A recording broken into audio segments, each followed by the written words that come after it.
Friends, welcome to another episode of Making Disciples. And today's episode is another interview with a friend of mine called Cathy Madavan. She's just this week having a book out called Irrepressible. And the subtitle of it is 12 Principles for a Courageous, Resilient and Fulfilling Life. And the moment I saw that she got this book out, I wanted to grab some time with her. This whole thing about being resilient in what is a busy, stressful world. How do you keep on going when it is hard work? Is a really good question that I always kind of ask myself. January and February for me are really difficult months. It's dark, it's horrid outside, and I often find it really hard to just keep on going. So I wanted to catch Cathy as this book comes out and then kind of have a conversation with her around how do you keep going, how do you keep courageous and resilient when life is tough. So friends, I hope you find this episode helpful and interesting. Certainly enjoy listening to Cathy Madavan, who's incredibly gifted, incredibly wise. So friends, enjoy this episode of Making Disciples.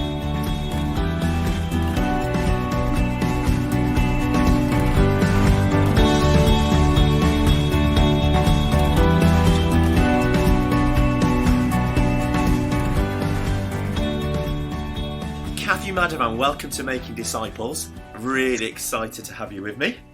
I'm even more excited to be here.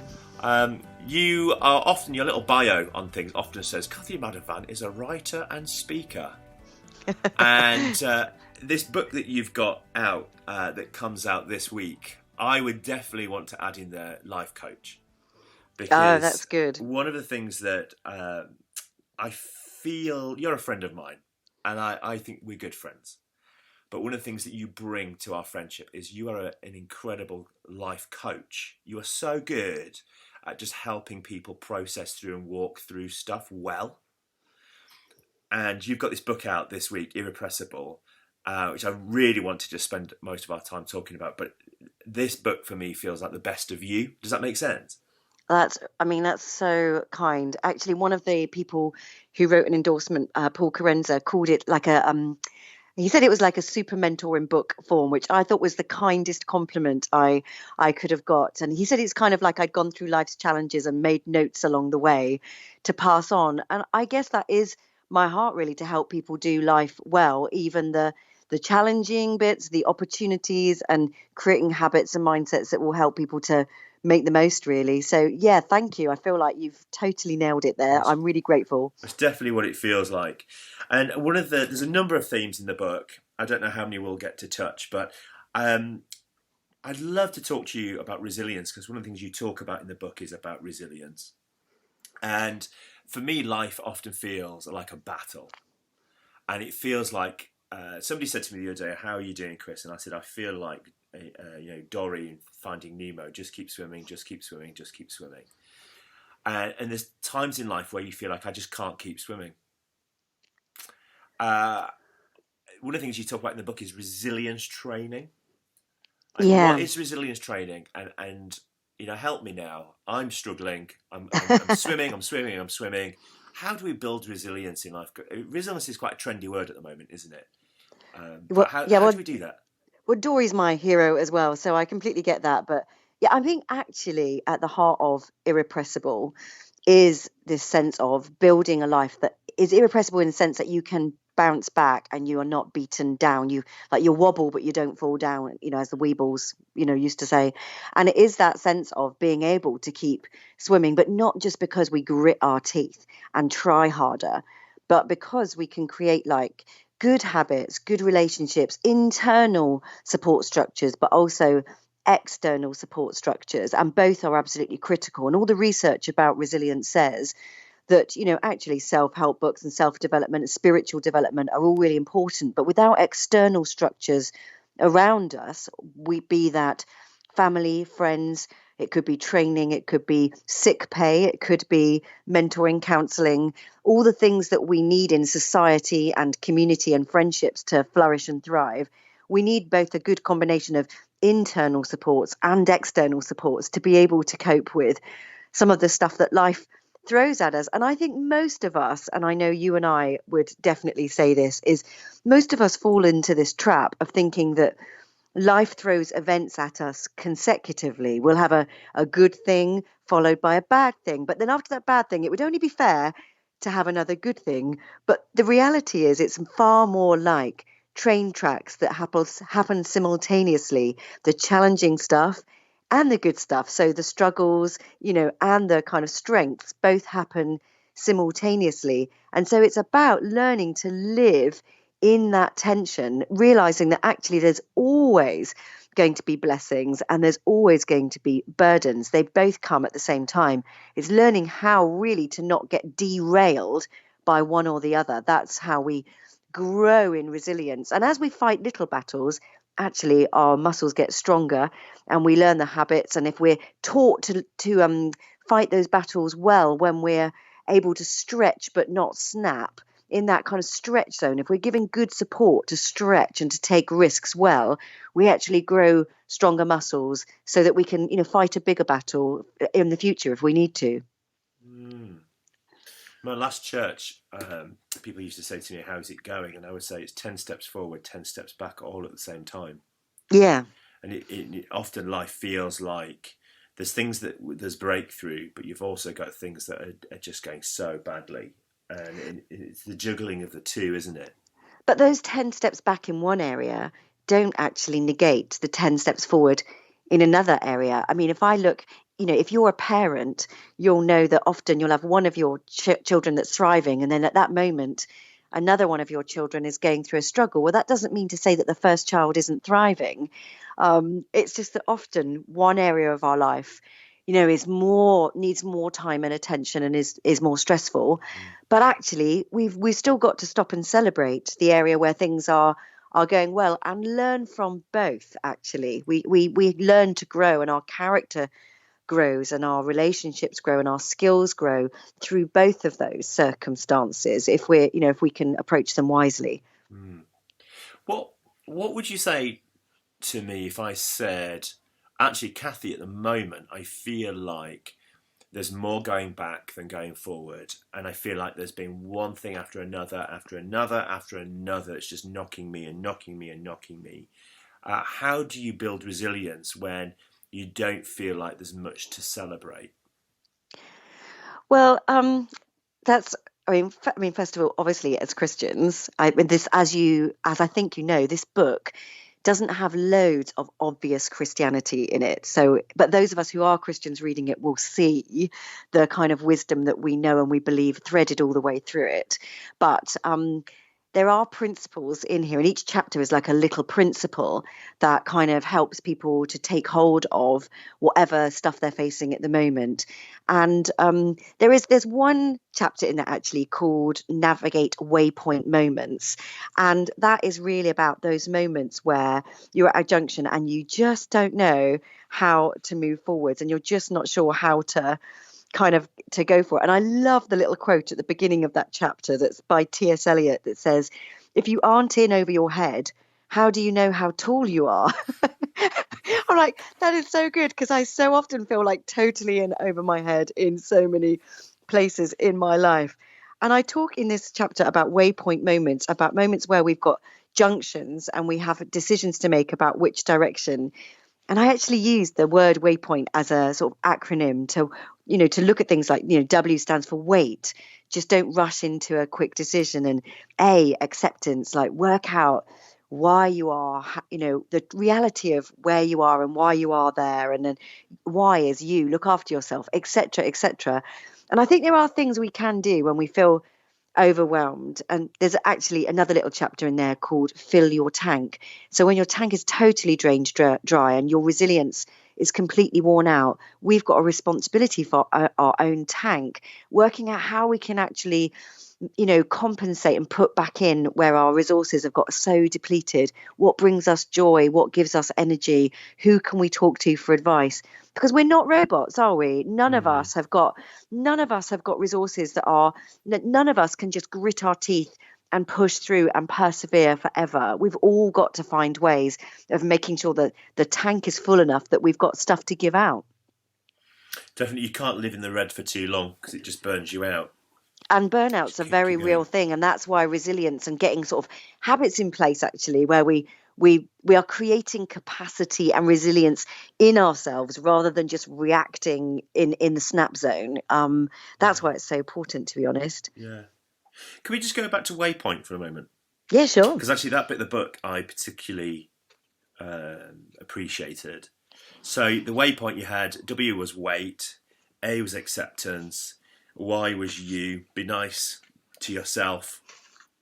You found P was people. I'll just go Yeah. through them. I want to come back to the people one, but P was people.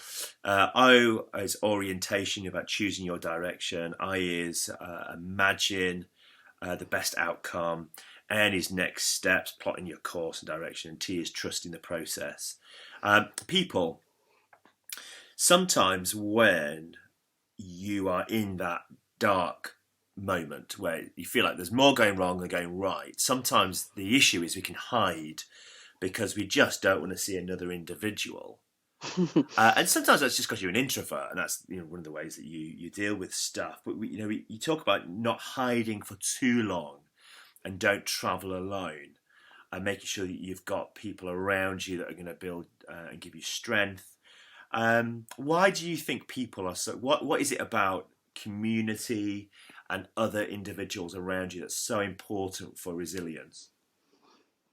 Well, I think you hit something very important there, which is, there are different temperaments. And, my husband's an introvert and, likes to process a lot alone, whereas I'm more of an extrovert. And so I like to process externally. So there is a difference there. But actually, none of us were designed and created to do life alone. God's a God of relationship. We're a people made to be in relationship. I think wisdom is knowing in the crunch times when we're facing either really big opportunities, actually, it can be success as well as difficulties. We need to know people who are able to both celebrate and commiserate with us wholeheartedly, who really have our best interests at heart, who we can be really honest, tell the real stuff to, and kind of like let them hold our hands. And also just long term, I think in the tough areas of our life. And again, this comes back to the external structures thing. So I think some people who know me, who might have heard me speak before, perhaps, will know that my husband is registered blind. Well, part of the reason Mark copes is because of his inner resilience and how his inner determination and his faith are so important to him. But actually, a large amount of how he's able to cope is because there are a few friends who he can really be honest to about the struggles, and then a little army of people who do things like pick him up for work every day, drop him home every day, who helped do DIY around our house because he can't do it, and I can do a certain amount, but I can't do it all. And there is a sense in which, we have to kind of accept those difficulties and deficiencies, and rather than just get bitter about what we don't have, we have to look at the resources that we do have in people who actually are blessed to bits to be part of the journey. And rather than depriving them of the opportunity of getting to know you and your vulnerabilities and the reality of your life, but by trying to kind of keep a stiff upper lip and do it all on your own, actually there is something about allowing people into the challenges that you face and the things where you feel like I don't have any strength here. Well, they go, well, look at me. I've got a strength here. I can give you a lift. I can work a drill. I can bring a meal around for you when Cathy's away. And suddenly you've created community because you're leaning into each other and you're opening up. I think it was Rob Parsons who once said, you impress people with your strength, but you connect with your vulnerability. Mm. And I do think that there is a sense in which, at particular waypoint times, are those decision times, it's where we let people into the fears and the doubts and the vulnerabilities. That's where real relationships kind of are forged, to be honest, far beyond just impressing one another. Mm. There's a danger sometimes in that we end up feeling like uh, I'm just moaning at you all the time. I'm just moaning at you, and you end up feeling like I can't tell them anything else because they're just going to get fed up with me. Sometimes if I carry on being so honest with them, they're going to walk away from me. But actually, deep, real friendship only emerges when we're able to be honest and real with how we're doing over the long haul. It's not just the short burst, isn't it? It's the ongoing relationship that's important for our resilience. Well, there's one of the chapters in here which I'm really passionate about actually is called Build Your Tribe. And I talk about the fact that I was longing for those kind of deep friendships you just described, but I didn't have really enough of them in my life. And I was going around the country doing ministry on my own a lot of the time and actually feeling quite lonely, even though I know so many people and, I love the relationships I have. But actually, because I was on my own quite a lot, feeling quite lonely, that I wasn't getting to know people at that deep level that I was really longing for. I just felt God said to me, Cathy, build your tribe. And you have to sometimes, my friend Becca Legg describes it like this: you drop seeds of intimacy and you see what grows, because not every friendship, when you drop that seed of intimacy, will it grow into something, beautiful and fruitful.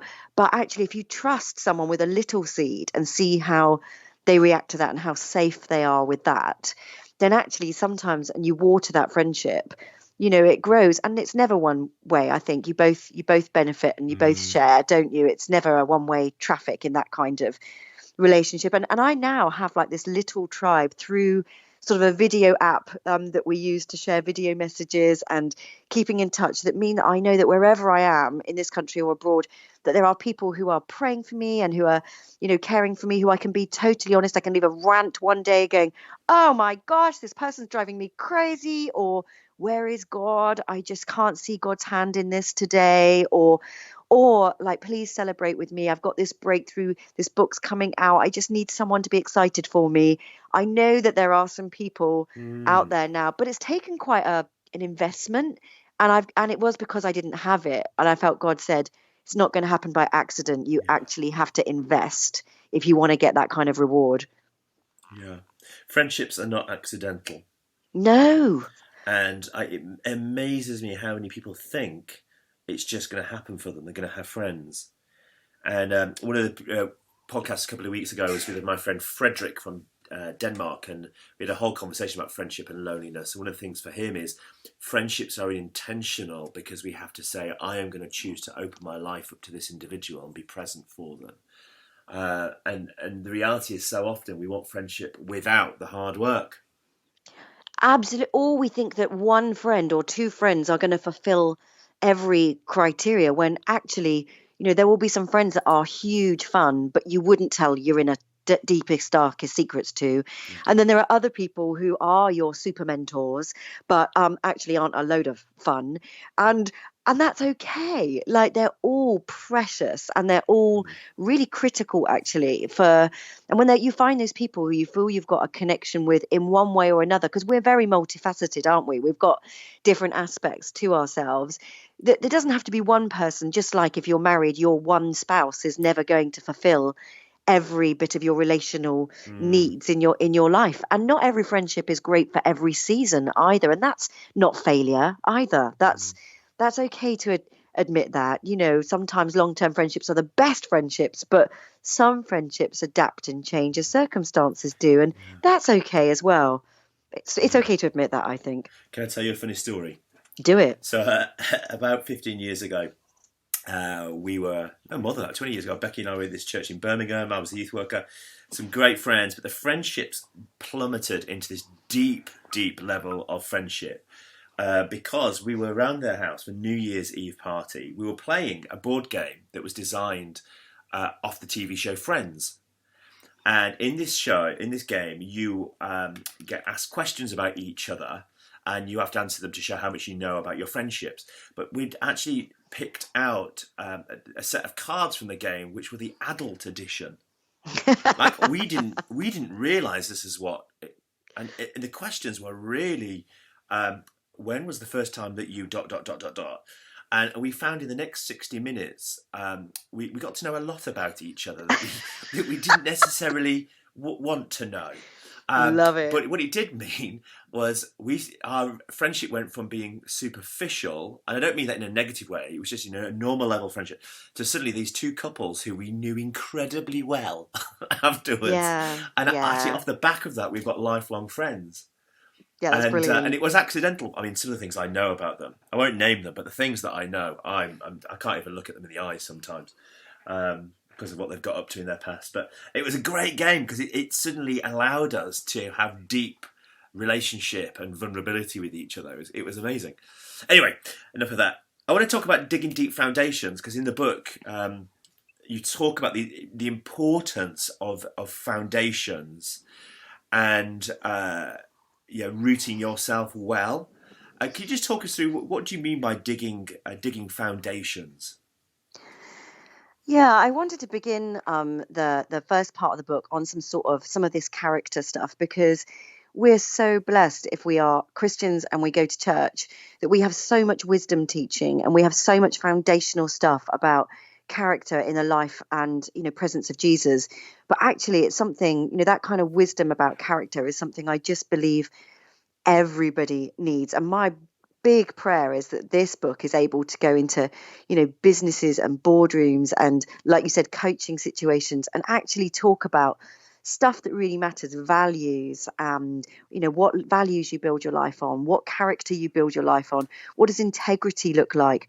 Because when we look around us, whether it's movie moguls, whether it's politicians and expenses accounts, there's a huge longing, I think, for people to have people of integrity. And in fact, I think there was I shared it in the book. There was a survey that came out that for the first time, more CEOs of companies lost their jobs because of moral failure than because of financial mismanagement. Mm, And that there was, another yeah. survey where people were saying that actually being valued and appreciated in the workplace was more important to them than a pay rise. And I think there was a real sense of, the things about values and integrity, character being more important than competence. This is stuff that is good for everybody. It's good wisdom for everyone, whether we're Christians or not really. And the premise of that chapter is really that I was walking in London and I saw between one of these skyscrapers, these massive buildings where you just think there's not another room for anything to be built in London ever. And then suddenly you're walking down a road and there was this enormous canyon. It looked like the Grand Canyon kind of had opened up by the road. And obviously a huge new landmark building was about to be built. And I gazed kind of like through the little, the boards, the way the hiding people from the site. You could just glimpse through. There was a massive canyon there. And it just really struck me that the stronger and the higher you want to build, like the deeper the substructure has to be. So if you want a strong superstructure, you need a really deep substructure. And Mm, I thought that's really critical for us when we're thinking about if we want to build strong lives, courageous lives, resilient lives, fulfilling lives, with strong relationships. It's all about the substructure, isn't it? It's all mm, about the values that we make and the value decisions that we make behind closed doors that will then impact the decisions that we make. So the values like reveal themselves when temptation comes. They reveal themselves when crisis comes. They're not formed at that moment, but they reveal themselves at that moment. So it's really important that we do the hard work of discerning, what are the values that are important to us? What are the character traits that we value and what are our strengths and what's our shadow side? What are the mm. things that we personally are going to wrestle with so that when we're triggered, what's the stuff that's going to come out of us? It's important that we get to grips with all of that stuff so that we can build strong lives. Mm. In that whole section about shadow side, you actually quote and talk about Peter Scazzero, Yeah, and great it's a guy. great book he wrote on the emotionally healthy leadership. And I found that his book, Emotionally Healthy Leadership, was just incredible because he talks about all of the hidden things in our lives that actually have the power to derail our leadership and the lives that we live in because there's all this stuff that's underneath the surface. That there's a danger that we don't. You don't see it. I don't necessarily see it, but we end up clashing and colliding because of this stuff. So I thought it was interesting that you were actually quoting from. Have you read that book, Emotionally Yeah, Healthy yeah. Leadership? He's in a whole kind of suite of books actually. There's emotionally healthy leadership and parenting, I think, as well. And it's really good stuff. And one of the things I love that he says is the fact that everyone else already knows what your shadow side is. Like if you have a temper, if you're always late, if you are passive aggressive, if you've got a way of dealing with the opposite sex that's not healthy, whatever it is, like everyone else has already spotted those things in you. So, good leadership or, just good self development is that self awareness that goes, I know what's going on beneath the surface. And actually, I tell quite a funny story in there about I was invited to a really quite amazing speaking engagement overseas in quite a lovely location. And it was very exciting because I never get invited to stuff like that. It was like, oh, yay. But actually, the more I looked at this organization and what they were representing, the more concerned I got about it. And I was like, I'm not sure. But it would be going overseas to this amazing location, and just think about the Instagram post. It would be awesome. And I actually spoke to, it was Rob Parsons, actually. I don't say who it is in the book, but I'll tell you, and said to him, Rob, what would you do? What would you do if you were in that situation? And he said to me, Cathy, in a moment like that, I ask myself this question: would I be so excited if the same event was in Scarborough? And obviously there's nothing wrong with Scarborough, and you're a Yorkshire boy and I love Yorkshire. I was going to say, I love Scarborough. I actually really love Scarborough, but I got to be honest, Scarborough was not as nice as this place. Yeah. So and it was a kind of like what I call in the book X-ray moments. And X-ray moments are where suddenly it's like something that's beneath the surface is revealed, and you suddenly become aware in a conversation either with yourself or with somebody else. You become aware of something that wasn't immediately visible, and that might be a really good something. You might suddenly see someone's generosity or benevolence or kindness in a way that you had no idea of that was in them. Or it might be that suddenly a hidden motive or selfishness or whatever it might be comes to the surface. And good substructure, good healthy foundations is being aware of your own X-rays, is being able to diagnose that thing in yourself, so that you become driven by your values and your purpose and what's really important to you, rather than external stimuli that might look really exciting but actually might be really bad for your soul, like really not good for your purpose. They're a distraction actually to what God is calling you to, or what is the main priorities of your life. I love the Brené Brown quote that you've got. Integrity is choosing courage over comfort, choosing what is right over what is fun, fast or easy, and choosing to practice our values rather than simply professing them.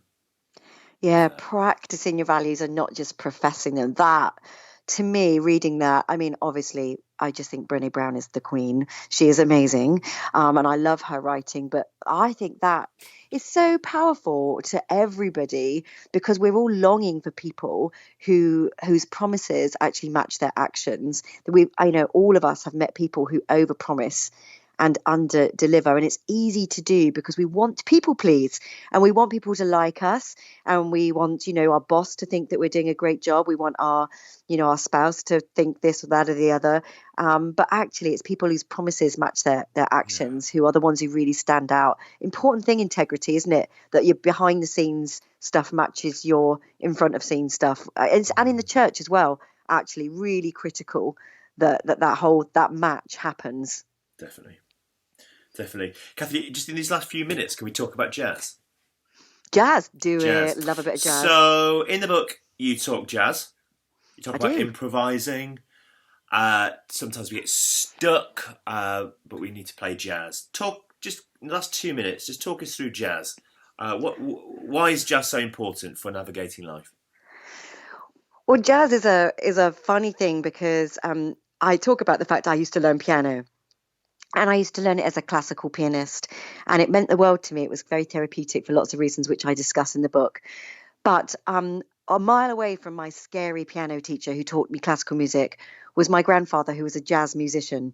And every piece that I would meticulously learn to perfection with my piano teacher, I'd then go up to my grandfather's house and he'd rock it out with a sort of jazz boogie bass swing. He'd make Moonlight Sonata sound like something that Ella Fitzgerald could sing along to. And it was absolutely amazing. He didn't get the notes right, but he made the keyboard sing. Yeah. And there's a sense in which those of us who are perfectionist in tendency, and there can be a lot of reasons why we do that, lots of reasons, but those of us who get fixed in our mindset, or perfectionist wanting everything to be just right, there's something about jazz that teaches us that sometimes bum notes don't mean failure. They mean taking you to an unexpected chord or an unexpected melody, and that great jazz musicians can play the same piece every day but discover new things in it, and it can go to places that they've never gone to before, and they can express themselves in ways that they didn't even know was possible, usually and often with the support of the other musicians around them. By the way,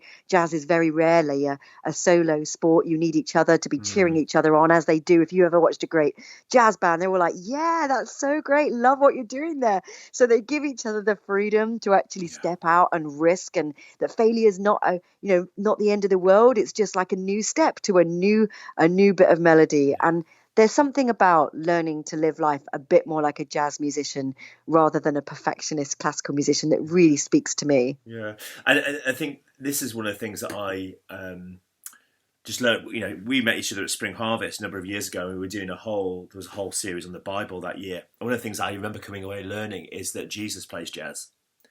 and the way that Jesus takes all of the truth of the Old Testament but plays jazz with it, with the disciples, and he takes these old truths and rehangs them in a new way that now makes sense for a new generation. I think one of the things that, when it comes to my personal mental health and resilience, is that sometimes my plans, the best laid plans of mice and men often go ugly.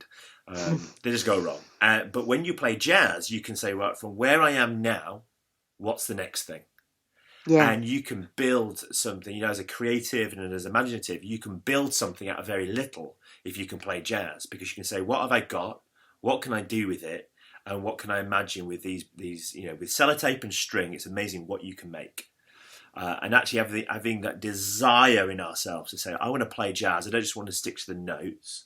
I want to just give it a go and see what happens. That spirit and that desire inside of ourselves can actually really help us with resilience when things go all wrong. Because even when things have gone all wrong, you can still make something. But there's a real thing there about the permission to take risks and the permission to in inverted commas fail. And I think actually all the research says as well that women particularly struggle with this. They won't apply for a job unless they think they're perfect for the role. They won't step up for something unless they think they're going to be absolutely flawless. And I think some of the men I know are more willing to play jazz. They're more likely to say, well, I'll give it a punt and see how it turns out. And the next generation, I think we've got a real responsibility to help them to step up and say, you know what, it's okay if you're not perfect to start with or ever. And it's okay if, you give it a go and we give it a try and then it doesn't quite work. And when we take a sidestep and we try something different, there is something about in a generation where everything has to look perfect and polished and filtered, that we help each other to kind of embrace the bum notes, to embrace the trying and to risk. Because if we don't risk, we don't grow. Like we literally just stay in our comfort zone of getting those notes perfect every time, but never actually developing or growing at all. So important that we help each other to do this. It's great. Cathy, this book is fab. Thank you. I love it. I absolutely love it. It was so easy to read, really enjoyable, but there was such a lot in there that... so I've got a PDF copy that I've scribbled all on my iPad. And I've got a copy on order because I want to be able to transfer my scribbles from my iPad into the book. It's the only way of keeping them sometimes, isn't it? There's such a lot in there that I'll be recommending it to others because I think it's so rich in this kind of life coaching stuff. But because of your faith, it's quite evident that all of this stuff that you write about comes from a deep relationship with Jesus. So I love it. Thank you for writing it. Oh, thank you. Thank you for spending some time with me today. And I hope it goes really well. I hope it sells really well. Not in terms of it might get you that spot at a conference in the sun. But it's about seeing people's lives changed, isn't it? And I think what you've got here you've written here is actually life-changing in terms of making better, healthier decisions for our life. So thank you That's so my much. prayer. Thank you. Thanks for having me. How do people find you if they want to track you down on Twitter, Instagram? Yeah, I mean, if you just put Cathy Madavan, either my website or all of the social media stuff is all under Cathy Madavan. So, do keep in touch, and I'll be putting updates, and I would just really encourage people. I'd love to hear from them if they read it. Love to hear from them what stood out to them. It'd be great to know. Sure they will. Cathy, thank you so much. Love to Mark. Yeah, and, thank catch you. with Love you to soon. Becky. Thank you. Bye. Bye-bye.